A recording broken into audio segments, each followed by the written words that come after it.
Alors ce projet, en fait, ce qui m'a plu, c'est que déjà, moi je connaissais Philippe Bussonnet depuis très longtemps et on avait très envie de jouer ensemble. Et lorsque Jean-Pierre Vivante, en fait, a proposé le projet et que j'ai été voir un peu qui étaient Médéric et Franck, que je connaissais pas et avec qui j'avais encore jamais eu la chance, ne fût-ce que de discuter, j'ai été vraiment, j'ai été scotché par le talent, la qualité musicale. Et puis surtout, je me suis dit, et je pense que c'était le projet qu'avait Jean-Pierre, qu'on pouvait vraiment arriver à créer quelque chose qui, pour chacun d'entre nous, était une nouveauté. C'est-à-dire qu'on n'avait jamais eu l'occasion de jouer ce mélange de styles un petit peu improbable. Donc voilà, j'ai dit oui, en fait, quasiment tout de suite. J'ai eu un petit peu peur au début parce que je me suis dit, je me retrouve avec des gens qui ont une identité musicale forte. Et quand on est à plusieurs, avoir une identité musicale forte, c'est pas toujours facile. Et puis en fait, il s'est avéré que dès les premières rencontres, les égos ont été balayés et on allait tous dans la même direction, quoi. Voilà.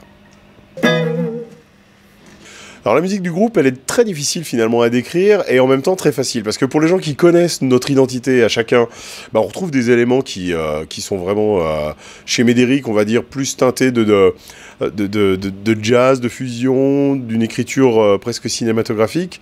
Chez Bubu, chez Philippe, on a l'esprit magma avec des tournes très chamaniques, l'esprit One Shot aussi, il a un groupe qui s'appelle One Shot qui fait ce genre de musique très presque wagnérienne par moment. Je pense que Franck est arrivé avec des choses qui sont fatalement plus rythmiques mais en même temps très mélodiques, très drôles, très presque cartoonesques et puis moi j'ai amené un peu l'univers que j'ai avec Morgulbull qui est une sorte de jazz metal, donc décrire ça c'est vachement difficile avec un seul mot et puis en même temps je pense que les gens retrouveront des éléments de chacun de nos univers.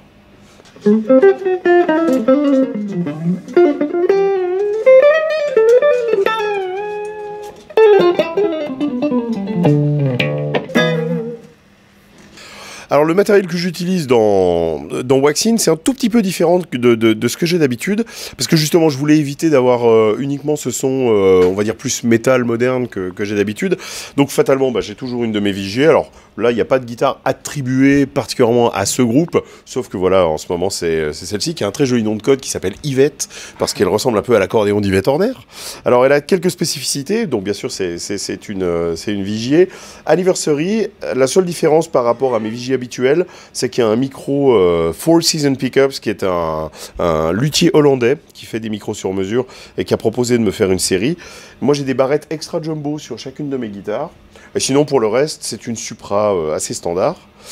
Au niveau du pedalboard, voilà, c'est là où il y a des petites différences par rapport à d'habitude. Au lieu d'être dans un ampli Laney, j'ai un préampli Laney qui s'appelle le Pulse, donc qui est une petite boîte un peu magique qui n'a qu'un canal, enfin qui a deux canaux, mais moi je n'utilise qu'un canal.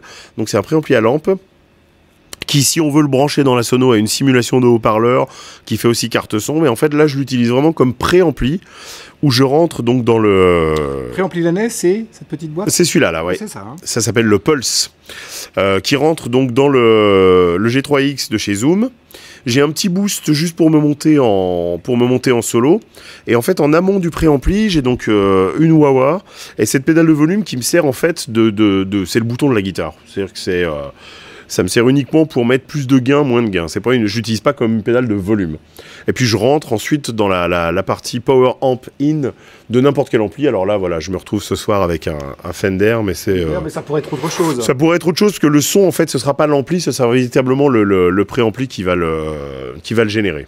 D'accord. Voilà, donc c'est une petite boîte très simple avec juste un bouton de gain, un bouton de volume. Par contre, dedans, deux ECC83, donc qui sont des lampes qu'on retrouve dans beaucoup de préamplis, mais avec vraiment la spécificité du son Laney. Voilà. Super. Et au niveau des effets, voilà. C'est très basique d'ailleurs. En fait, les trois sons que j'utilise sont là. J'ai un petit chorus ici.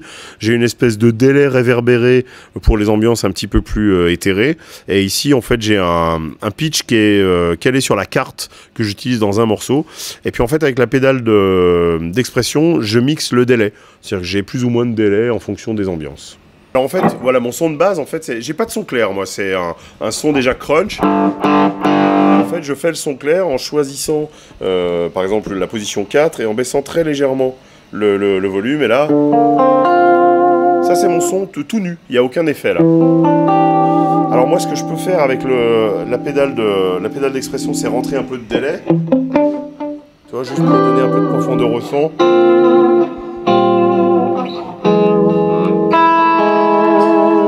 Alors après, je vais arrondir ça, par exemple, en mettant un peu de chorus, tu vois. Là, je vais avoir la profondeur avec le délai réverbéré. Donc, pour faire des nappes, par exemple. Ça, c'est les sons un peu à la Holsworth que j'utilise parfois. Et il y a un morceau où je cumule les 3 effets avec ce type de son.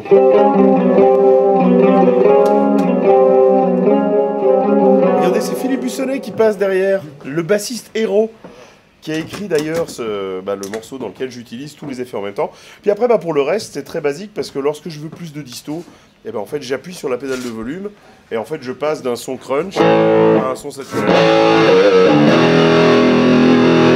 Je pense que ta caméra a dû saturer, hein, mais ça t'apprendra à te tenir aussi près. Et puis, voilà.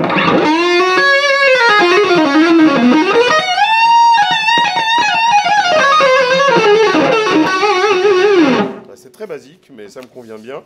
Et ça me permet d'avoir un peu tous les types de grains dont j'ai besoin. Et puis, l'avantage du petit le booster qui est là, c'est qu'il colore pas du tout en fait la chaîne de son. Et donc, il me sert juste vraiment de volume quand... Voilà, quand derrière, mes 3 amis envoient un peu la Wehrmacht, ça me permet d'avoir... Ça t'arrive souvent, Christophe ou... Oui, ce qui arrive souvent parce qu'ils ont l'air tous gentils comme ça. Mais en fait, ils sont tous un petit peu... ils sont tous surdynamités de l'intérieur et ils ont une certaine aptitude. Regardez par exemple, regardez le plaisir vicieux que Philippe Bussonnet met à installer ces armes de destruction massive qu'il pourra avoir à portée de main et qui lui permettront d'envoyer le pâté qui va pouvoir scotcher les 2 premiers rangs. D'ailleurs, en général, dès le premier morceau, les 2 premiers rangs disparaissent directement. Et c'est le 3e rang qui commence à s'en prendre plein la gueule. Et on se retrouve souvent avec des gens qui ont des coupes de cheveux très aérodynamiques à la fin de la soirée. Voilà. C'est bien comme j'ai décrit ? Parfait. Hein ? Voilà.